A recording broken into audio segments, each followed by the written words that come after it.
Here we go. The broadcast is now starting. All attendees are in listen-only mode. Right, good evening, everyone. So I want to thank you all for attending this session. The session is called Managing Power BI Development.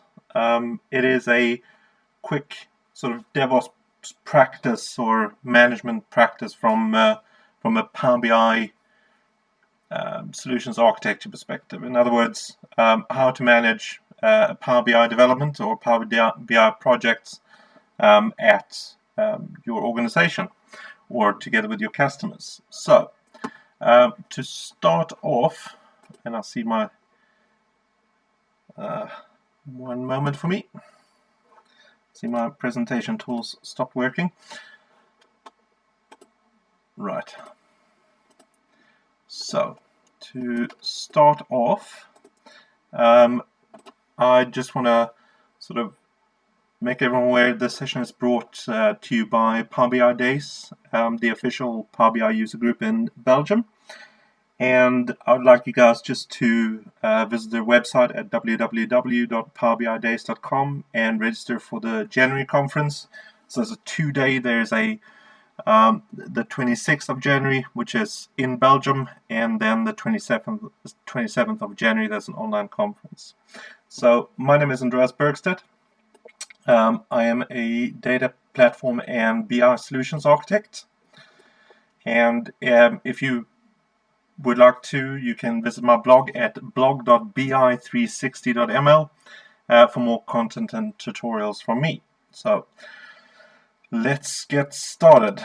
So the agenda for today is we're going to go through PowerBI IDE. So we're going to look at the integrated development environment. So if that's Power BI Desktop or Power BI Web, we're going to talk about the differences between those two, the sort of pros and cons around them, and we're also then going to do little overviews about what they're about and what you can and cannot do. Then we're going to look at data sources and security, so how security is applied within Power BI, and that goes from things like access, sharing ability, actual data security, if you're worried about that, and how to tackle those kind of concepts. We're going to look at how we can use environments in Power BI. It is slightly difficult because you can't deploy Power BI as a web service or web app in different isolated environments. So there's little tips and tricks on how to handle environments when you're developing and deploying. We're going to look at source control with Power BI, and that is a little bit of a myth, or it's not so automated as it should be, but we'll go in and how to handle source control with Power BI.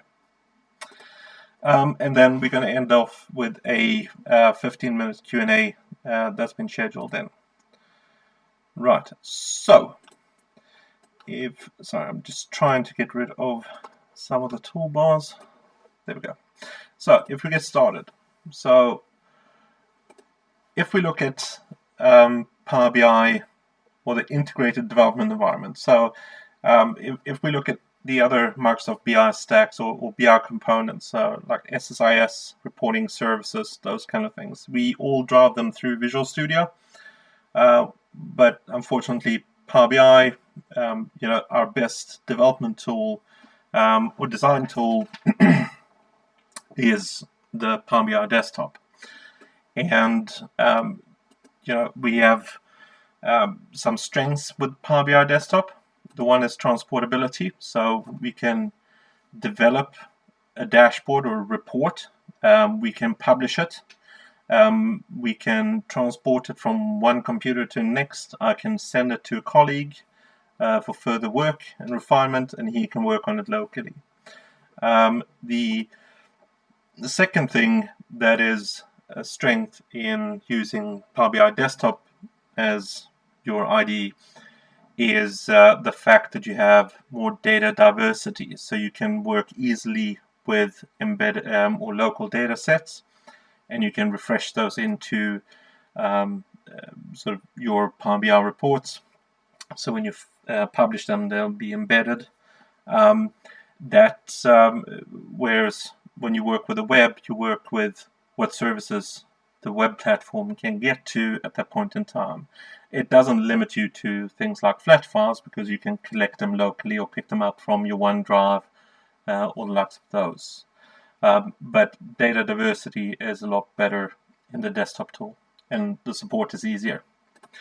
Then we look at the web, or think about the web. So the web editing, authoring, report authoring interface is a little bit more basic, but it has one major strength, and that's device independence. And I just want to talk a couple of seconds around this device independence, because I recently went through a POC development or POC product development using Power BI as a visualization tool, and in the end, there was a few, or the reason why the POC got canned or shut down and never went further was there's one piece around the IDE. There was an armada of developers that were using Macs, and they found it very, very difficult to succumb to the idea of running a VM in their Mac on their Macs, a Windows VM on their Macs, so they could run Power BI Desktop for development purposes. So device independence, whilst it's not from development, whilst it's not a major thing for most Power BI developers, it does get challenging if you're trying to get a greater adoption in a non-Microsoft or non-Windows crowd of people. That can be a bit of a challenge. Anyway, what's also important to understand the difference between web and desktops, besides the strengths, so the strengths of desktop, the transportability and the diversity, is also the weakness of the web development platform. And I'll explain that right now. So if we look at sort of Power BI, so let me bring this into focus. So in sort of apps of PowerBI.com suite, and you go and you look at things. So I've got in my workspace, I have a report that I built using web authoring with an inline CSV dataset. And if I want to share this for editing, I can't do so. I can't download this and get it on the desktop.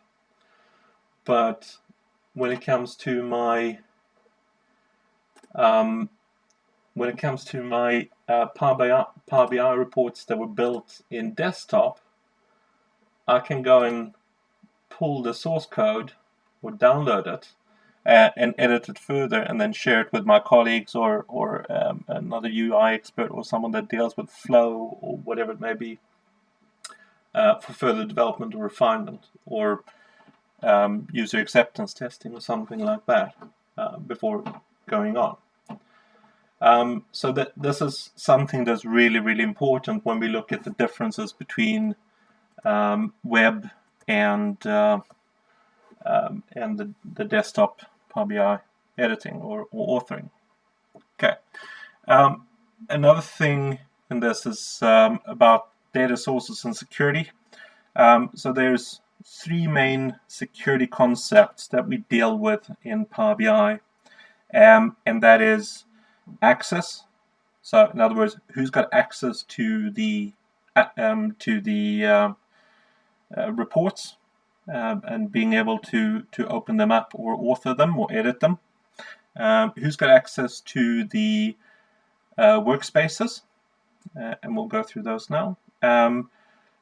Who's the concept of sharing. So in other words, I can share a report or dashboard or an app with an external contact or an external identity, and then the tiles around data security and how we can have a central app or a central dashboard report that is segregated between HR, for instance. So if we've got some HR report and you got maybe HR director needs to see the global organization's view and earnings and that sort of thing, and but you only want department heads to be able to pull reports or view data for their departments. So the whole concept around security in Power BI, and especially around data security. There is different ways of dealing with these kind of things. So the first questions are obviously when you're working on a Power BI project or a product development project that deals with whatever it may be, some dashboards and reporting that you need to build. Some of the questions that you should ask up front are the things about what are the best data sources for my requirement, because there are a lot of complications that can come by choosing the wrong data source up front later on in the project. So, and I'll give you, for example, if you've got a requirement to isolate data, so you have a multi-tenanted Power BI app that you're sharing with your customers, but you have a central data warehouse or data store for all your customers' data. Obviously, you don't want customer A to view customer B's data. So this is the talk. This is the whole concept about data security. Traditionally, how this is done is row-level security, and we do so. The easiest way of doing that is to use SQL Server analysis services. When it comes to Power BI, my recommendation is to probably use Azure. It is to use Azure SSAS because it has a lot more flexibility when it comes to federating data out. If you're doing a project for an internal organization, I would probably recommend, I would still recommend Azure SSAS, but if you have enough sort of on-premise or data center capability, running analysis services of your own SQL Server instance, that's all fine by me. It does give you a bit of more flexibility running your own hosted on-prem analysis services, and especially if you're dealing with isolating developers with people that can deploy. In other words, how you deploy in different environments and how you do your testing. If you use the on-prem data gateway for analysis services, that becomes easier. Whereas the Azure analysis services becomes a lot more manual when you try to step from one environment to the next. Right. So best data source for my requirements. So simple thing, if you need data segregation, I would always recommend analysis services and using role-based security. That way, if user A logs in, user A sees user A's data, or if user B logs in, user B sees user B data. The security integration is easiest with Azure analysis services because there you can just provide you have a security table that you've spin up all your relationships, that all your federated accounts have some form of access to, and you don't have to worry about mapping Power BI identities to local Active Directory identities if you're using the data gateway. So there's always, there's a trade-off on one. Right, and also if you're looking at, the whole thing around sharing is also another problem. If you provide sort of access to a dashboard. So let's say my web dashboard that I created, I've got some sensitive information that I don't necessarily want everyone to see. If I share that out or provide access to a workspace, I have to remember what I published there, because obviously segregation doesn't exist. But it's always important to understand, if I expect data to be segregated, I have to look at things like row level security. If I expect just to be able to share, then anything goes, inline data sources, etc. Also, the difference, so if we look at data sources, so this whole thing around direct or live data, so if you're doing once-off developments, inline data sources, they might be a good idea. So if you're doing some once-off dashboard or dashboard that you update once a year, and this is a sort of a research activity, then inline data sources would be a good idea. It makes your life easy, as long as you don't need to worry about segregating data for different users. Obviously, live data sets is, in my mind, is best, especially if you're looking for segregated data. Another thing around Power BI and how the security, so there's a link in the bottom of the slide if you're worried about how the actual security topology works within Power BI. The link there is to a page where you can download the white paper. Right. So some of the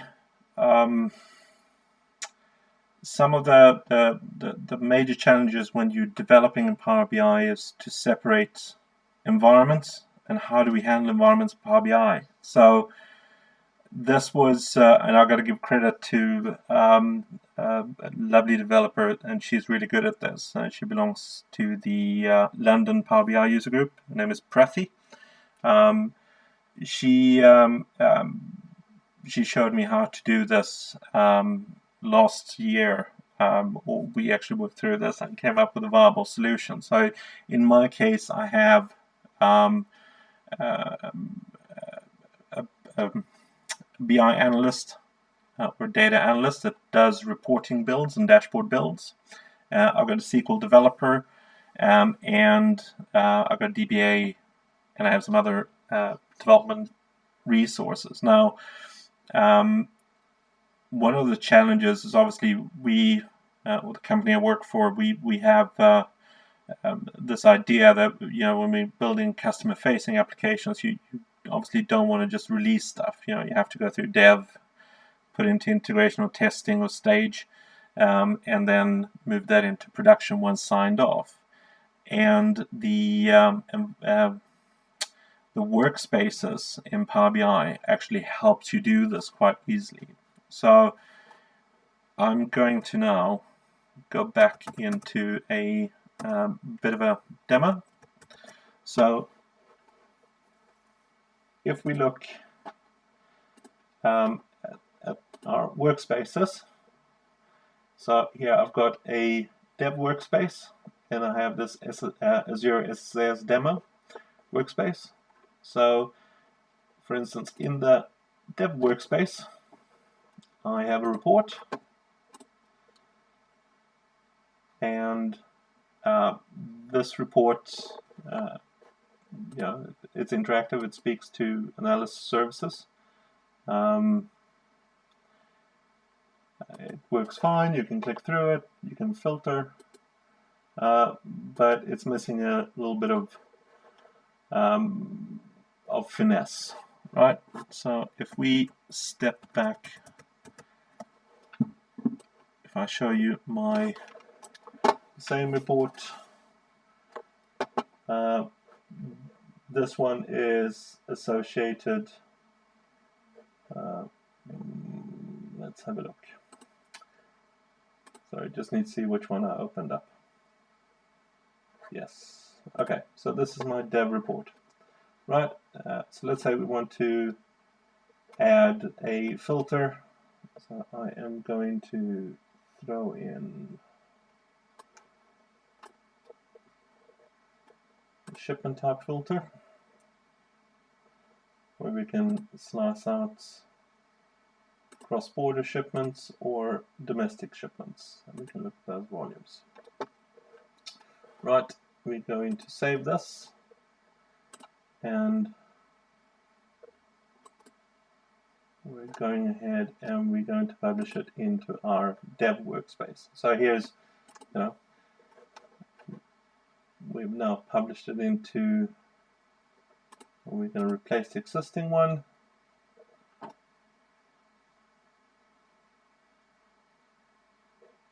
And that's now been sort of moved into the development workspace. If I now go back and reload the report, I now have the filter slicer in there. So this is scenario, what just happened is that I took a development artifact that's got access to a certain set of data in analysis services. I then added or edited the actual report and added a slicer. I then went ahead and published it into my development workspace. So let's say this is not passed on, or the UAT person now takes this through with whomever the owner of this is, and they sort of approve it. And once they approve it, they can just simply, the whomever deploys can just go ahead and download the dashboard.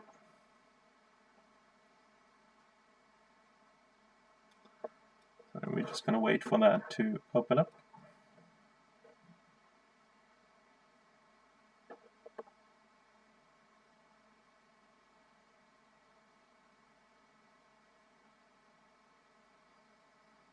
So bear with me a couple of seconds, it's opening one side.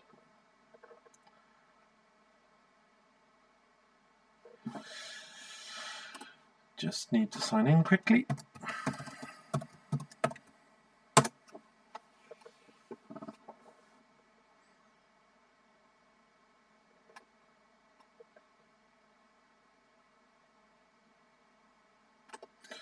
Right, so that has now appeared on this side. And I can now go and, so let's say I want to put this into production. I go and modify my data source settings.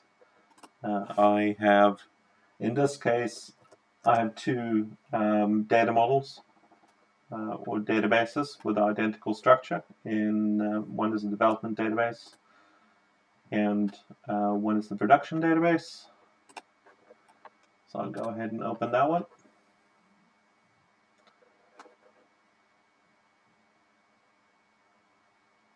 That looks like it's loaded.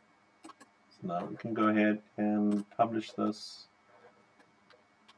Let's go ahead and save it first. Sorry. And we go and publish it into our production now. Before I hit publish there, if we go and we look at the production workspace,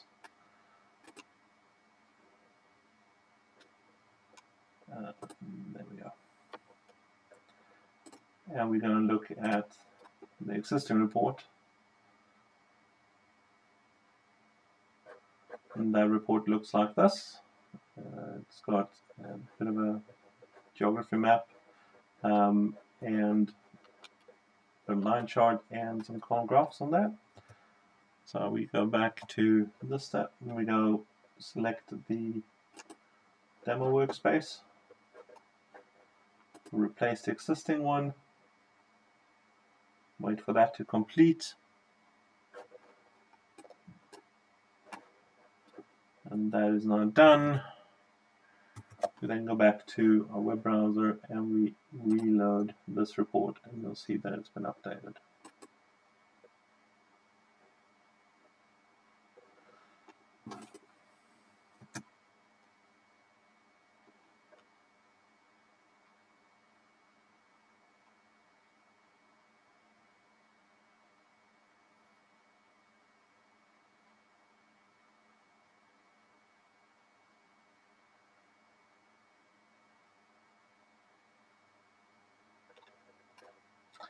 Right, and as you see, we now have a tree chart instead of that geographical chart, and we got that slicer in that we had earlier, and everything is working. So this is a bit of a way of handling your environments. So I illustrated how you could use the workspaces to create a development environment or a staging environment or testing environment, and also then a production workspace where you could deploy your final product or customer-facing product. There are obviously things that one need to think about in this. You obviously need to have a refresh algorithm or a refresh process that goes and updates the apps that you surface. So if you've built Power BI apps through the app workspaces, you need to go and rebuild those and make sure they get reproduced to carry the new dashboards or the new report artifacts. There's other things you need to take into consideration about how you handle your data and that sort of thing. So at this point in time, I just want to also show a little bit around the other data types. So if we look at, I'm just going to go off screen quickly with this one. So if we look at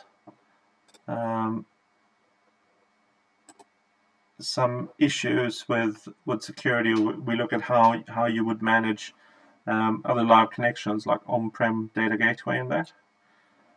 If we go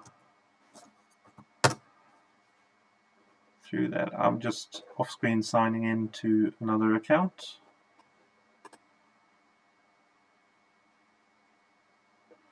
Please bear with me.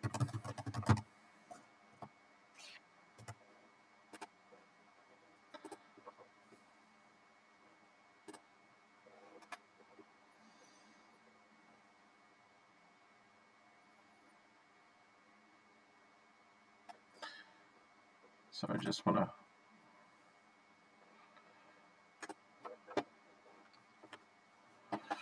right. So if we were using the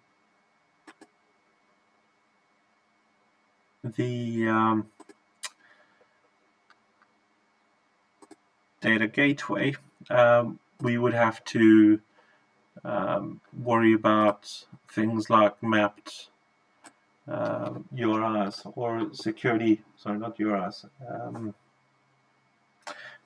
identities. In this case, you would have to map. Well, we've granted some people access, and we would need to somehow get them to authenticate to our local analysis services instance. You would have to worry about mapping external identities. So if you share this externally with customers, you would have to worry about how you map that to an internal identity. And this is another security vulnerability, if you want to call it that. It's an additional process to manage. Unlike with analysis services in Azure, where that would just be natively given based on a group or an authentication token in Azure or in analysis services there. Cool. Right. Other things, or the next step is about source repos and how do we source control and how do we version. Now, there is an ugly truth to this, and that is that obviously there is no native integrated source controlling like we do in Visual Studio or other IDEs. So there's no direct plugins into Visual Source Safe or Visual Studio or Azure DevOps or any of those. But there are ways around this. I had built, prior to this, I had built a sort of a DevOps engine for Power BI that plugged into the Power BI APIs. Now that unfortunately got destroyed. That source, that code and that engine got destroyed about 3 weeks ago with my laptop getting trashed. But I will make that available on GitHub via my blog post. But I'll get that out. But there are ways around it. So I'm going to give a quick demo, and hopefully this worked. So I have a source repository in SourceSafe, and I've made a change to my dev code, or to the dev demo whilst we were doing this, and we have changes pending. So obviously you can use something like Source Explorer or Team Explorer in Visual Studio if you use Visual SourceSafe or Azure DevOps. And you can work with your Power BI files or dashboard report files and save them in a specific, checked out repository and work with them there. Add your commit codes. So this one was added filter on shipment type, and obviously go and commit your changes.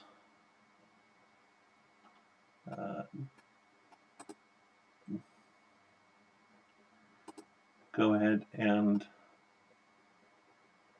push them into source control, and now they're sitting in your repo. Obviously, this sort of activity can be a little bit batchy, and also one thing to understand is that if using a static data source like a flat file or something like that for data augmentation, you can your Power BI files will obviously grow because they contain the data within. So that's also something to think about, and when you trying to source control. Okay. I don't think I have anything else, and I think that is pretty much the end of the content. So I believe there is 15 minutes of scheduled Q&A time. And just a reminder that this session was brought to you guys by PowerBIDays, the Belgium PowerBI user group. And please go ahead and take a squiz through their website at www.powerbidays.com, and please take interest and register for their event. And again, I will be sharing my my source code library for my DevOps engine or my deployment engine for Power BI on blog.bi360.ml. So yeah, please also walk through and have a look there. And that, I think, is it. Yeah, thank you very much, Andreas. At the moment, there are no questions yet. Yeah. I suppose if nobody has any questions, then maybe you can talk us through the troubles that you had setting this up at a customer. That's always a fun story to hear. Yeah, so my customer was the internal organization I work for. So I work for a company called Metapack. We have we build sort of delivery management APIs or APIs for or to integrate the sort of e-commerce environments, so ordering systems and warehouse systems with carriers. So in other words, ASOS or H&M, for instance, they place an, or they get a customer that places an order That then goes through our system, make an API call to us. We then go and select the correct carrier for the destination or for the consumer, and we handle the tracking information in between. So I work where I head up the data services division, and where this whole thing happened was we have this product, or we were building this product last year. It was to go live on our conference in end of February this year. So what happened was that I built it all using PowerBI. We had a sort of a steady stream where we had a few POC customers. I can't name them, but some of our customers were POC customers. We had shared out or given them access through their PowerBI tenants to go and browse through the dashboards and run their inquiries and sort of trial it out. And during this process, we were using the app workspaces to go and deploy new features and updates and that sort of thing. For source control, we used Bitbucket, so another Git repository.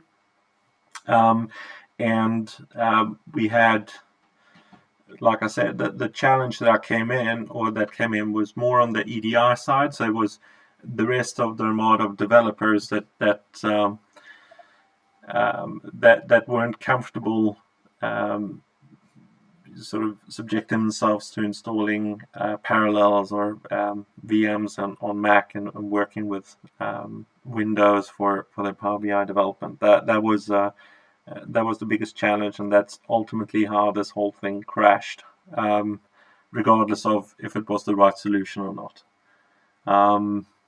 That was my challenge with working at a bigger scale Power BI project. Other projects I worked with, they were so ancient. They were back in sort of 2015, early 2015, when Power BI was very beta and not really user friendly or developer friendly at all. But yeah. Okay. Do you? I suppose you have some customers right now who are using Power BI. Well, I've got, like I said, I have internal customers, so we use Power BI for our internal reporting and dashboarding. We use it for our sort of status dashboard. So we measure data latency. We have a few data latency dashboards we run, so we can see trending.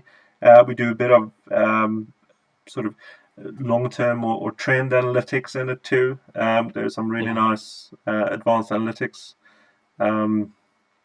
charts that exist, so you can look at things like linear regression, that sort of thing, see how your how performance is either degrading or getting better. Look at things like what is your trend cycle analysis and that sort of thing. So we use it definitely internally. It is also easier. So we have obviously different departments. One of them is the carrier. So we have a department that care about the carriers like DHL and Hermes and Royal Mail and those guys. And they do a lot of monitoring on the shift in volumes by geography. Previously we were about a year and a half ago, they were still using reporting services reports that our team was producing for them.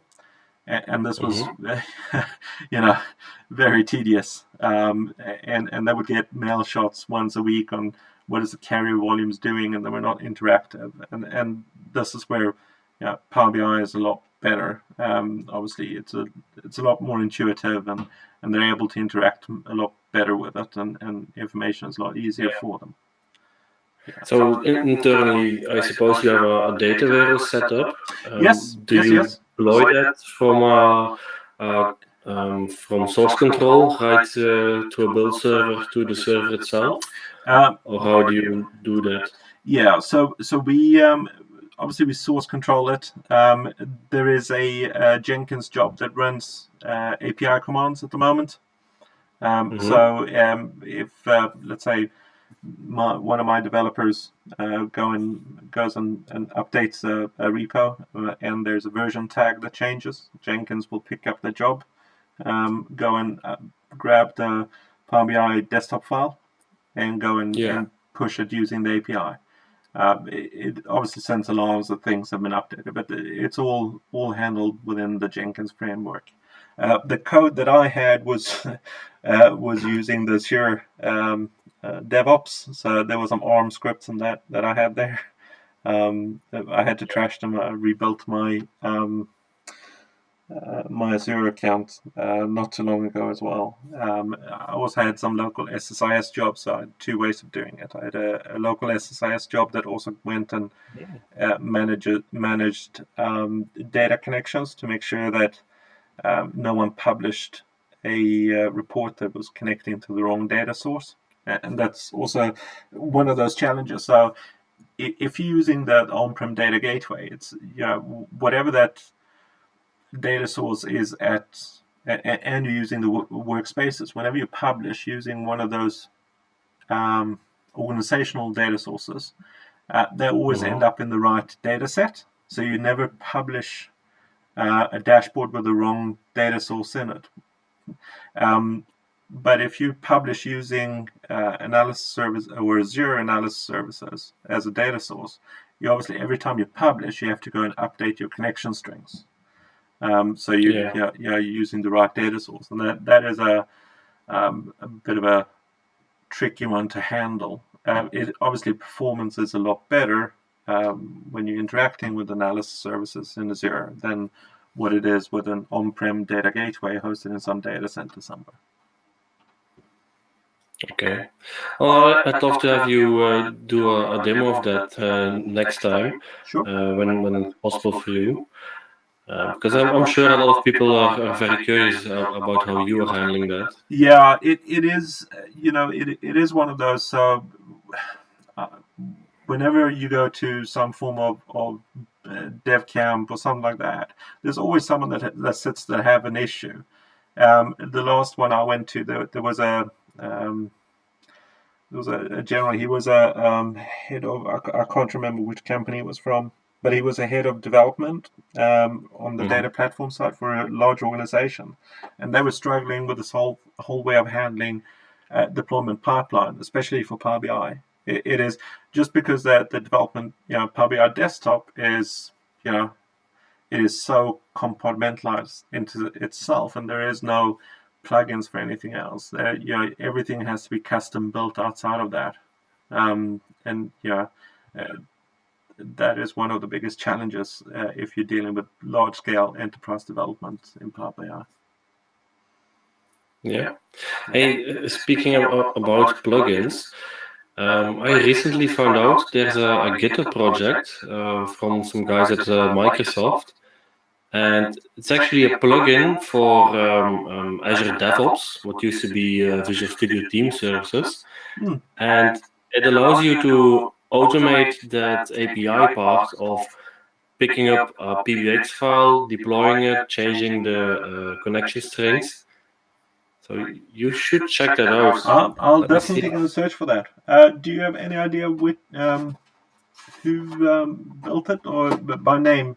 Do you know who it was that built it? No, but I mentioned it in my presentation at SQL Saturday in Holland, and I'm cruising over there right now and opening it, so I can actually tell you about it.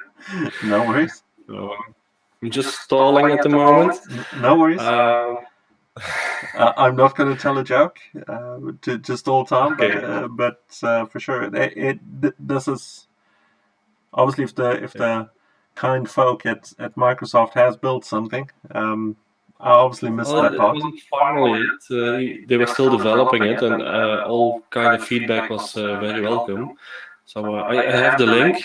I'll paste it in the chat. You could open it in the web browser as well.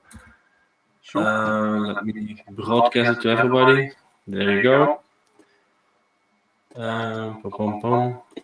So if you go to the browser, it's github.com/Microsoft. PowerBI VSTS extension. Okay. Yeah, there it is. Yeah. So obviously we can.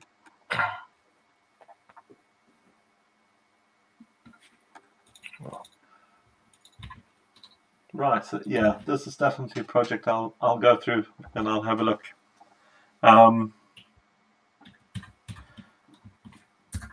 And yeah, maybe what I'll do is I'll reconstruct mine as well, and I'll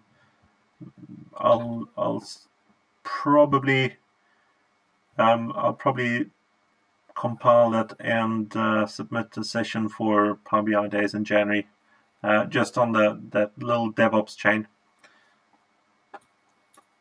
Yeah, you should do that. Yeah, because it's quite a hot topic. I spoke about it at SQL Relay, or it's called Data Relay these days. yeah, Did the same thing in SQL Saturday Holland.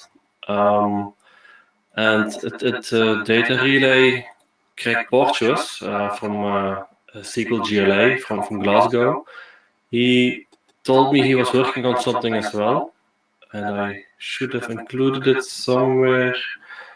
So he was working. I don't see it directly.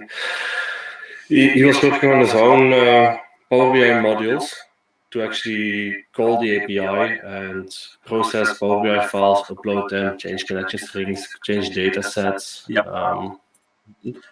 The API is where it's at right now. And programming that using PowerShell, it's very powerful. Yeah. Pretty easy. One of the challenges last time I built around the API was the specific set of user mappings. There was no API calls at that stage for user mappings, so you had to set them up once per gateway or data set in your gateway. And that was one of those pieces that was manual, especially if you're using on-prem data. So that was one of the things that I found challenging. But in terms of obviously going probing, updating credentials, updating data sources in actual Power BI files, and that's Yeah, I get it. So Joseph Barch, he asked us, are we heading to PAS Summit? I can say that I'm not heading there, sadly enough, but maybe you are. No, I'm not. My budget won't allow it. We'll see if what happens. I might join in about a year's time or so. In Seattle, we'll see. But we'll see what happens. But the one upcoming, I have no. I'm not going to be there. Okay.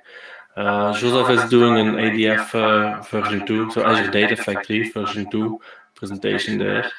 Oh, right. So yeah, he'll keep in touch with us if he sees any sessions on the entire Power BI automation stuff. Cool, that would be great. Okay. Cool.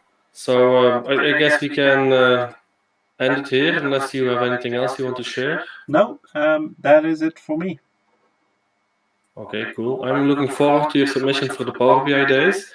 You do have to hurry; it closes in 4 days. Oh, geez. So, okay. I'll be I'll be on that one. Okay, cool. Thanks. All right. Talk to you later, Andreas. Thanks very much. Bye. Ciao.